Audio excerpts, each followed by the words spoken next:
Close for the season, chapter 12. Last chapter was chapter 11. Sorry. At Walmart, we found Violet at her usual station in office supplies, trying to look busy tidying the displays. We brought you a map of the magic forest.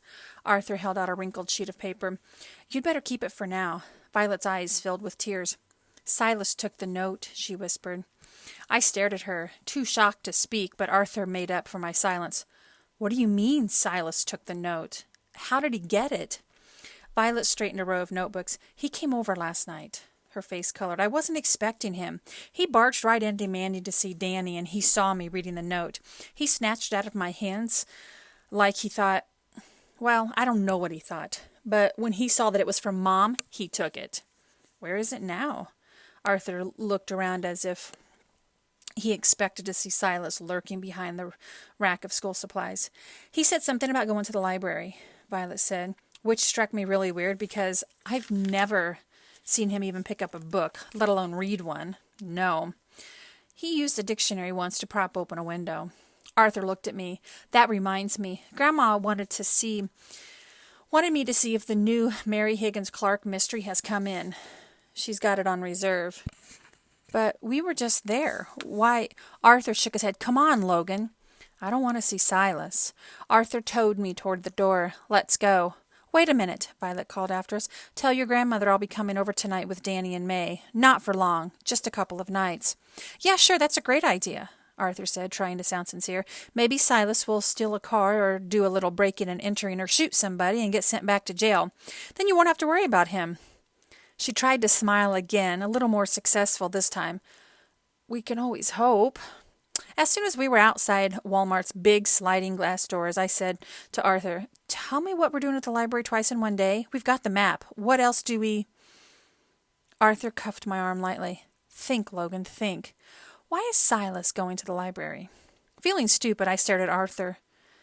To get a map. Arthur nodded. There were at least 2 more in the folder. We should have taken all of them to keep him from getting one. By the time we got to the library, our clothes were soaked through with sweat, and I was beginning to hate my bike helmet. It made my head feel as if I had stuck it in an oven. Miss Bailey looked up as we passed her. Back so soon? Did you forget something? Arthur nodded and kept going. With me practically stepping on his heels, we squatted down by the filing cabinet, yanked open the bottom drawer, and took out the magic folder. Here's another map, I said, rooting out one.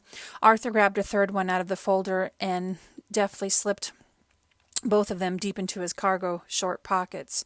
As I grabbed the other one, I heard a familiar voice. I'm looking for stuff about the magic forest. You got any old maps or anything like that? From the floor, I peeked around the bookcase. Silas stood at the adult services desk. Mrs. Jones, the reference librarian, was getting up to show him the filing cabinets. On all fours, Arthur and I crawled to the men's room as fast as we could. Crowding into the only stall, we locked the door. My heart pounded, and Arthur's face was dead white. His fingers trembled when he shot the bolt into place. Did he see us? He asked. I don't think so, but a lot of other people did. I remember 2 or 3 other adults scowling at us. The one woman had muttered something about kids horsing around in the library. Apparently, I'd crawled right over her foot in my haste to reach the men's room. We waited in the stall for a few long minutes, and after a while, Arthur said, Look out the door and see if he's still there. When I hesitated, he gave me a little shove. Go on, Logan, it's boring in here. I left him in the stall and opened the men's room door, just wide enough to look out. The file cabinets were in plain view, and Mrs. Jones was going through the contents of the folder that we had left on the floor. That's funny. There should have been several maps in here. Did somebody check them out? Silas asked. No, they're clearly stamped reference only, she said. I saw some boys looking at the folder. They were making a mess of everything. Well, do you know where they went? Silas asked. She pointed to the men's room. They're probably wrecking the plumbing in there or writing dirty words on the wall. Like a dog who had just caught the scent of something interesting, Silas looked toward the men's room. I shut the door and ran back to the stall, bolting it with fumbling fingers. He knows we're in here. As I spoke, the men's door opened. Arthur and I cowered in the stall. Sure, we were about to be drowned in the toilet or something equally horrible. Instead of Silas, Mrs. Jones says, Arthur, you come out here right now. Without consulting me, Arthur opened the stall door. We weren't doing anything, he said. Honest. Come here, Arthur. She looked at me. You too. I followed Arthur out of the men's room, and Silas watched us go to Mrs. Jones' side. His face was unreadable, but his eyes scared me. If looks could kill, we would be on our way to the funeral home. That's the boy. The irritated woman pointed at me. He was crawling on the floor. He went right over my foot. I have bunions, you know. It was very painful. I'm sorry, I said. I didn't know you had bunions. And I meant every word. Even though she hadn't planned to, the crabby old lady had probably saved Arthur's and my lives. Unfortunately, Arthur giggled. Bunions is a funny word when you think about it.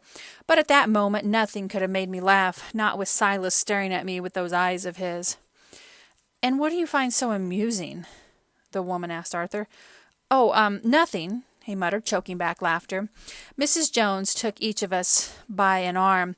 Marie, I am so sorry these boys were rude to you, she said. It must be the heat. They're usually very well-mannered kids. If I were you, I'd suspend their library privileges.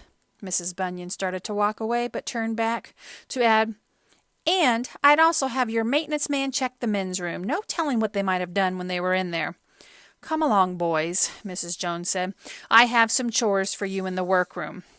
Taking us through the staff-only door, she sat us down at a long table and handed each of us a stack of blank cards with the rubber stamp.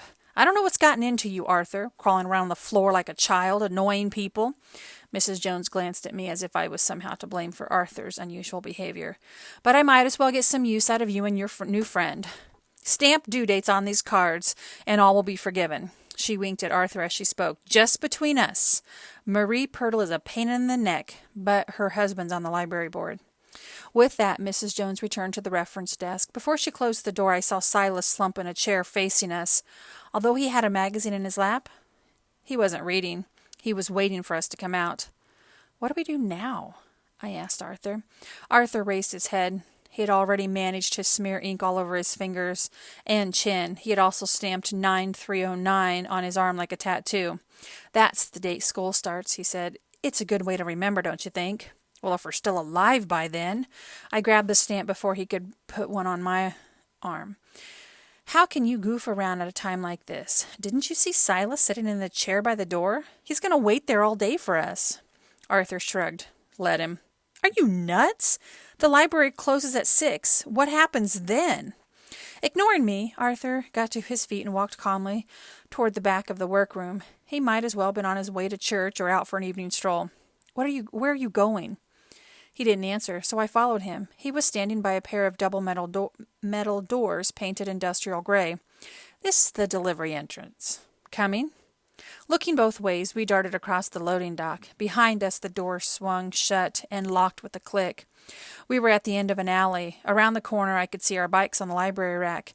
With my adrenaline at the all-time high, I ran after Arthur, wrestled my bike free, and flung myself onto the saddle. Pedaling with all of our might, we zoomed past the Rite Aid drugstore just like we were ninjas that stepped off a curb. Trying to avoid Nina, who was there, I lost control of my bike and plowed into Arthur. We both hit the road with a clash of metal. Nina stared down at us, clutching a plastic bag from the drugstore. Are you all right? The two of us scrambled to our feet, desperately trying to untangle ourselves from our bikes. Your knee's bleeding. Come into the drugstore. The pharmacist will wash it out and get a bandage for it. No, it's just a scrape. My mom will take care of it. But Logan... No, we have to go. Despite my injury, I jumped back on my bike and sped away just behind Arthur.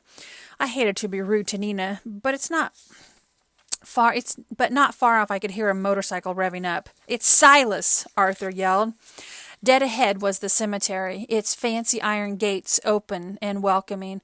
Arthur pedaled straight toward them as fast as he could, and I raced after him.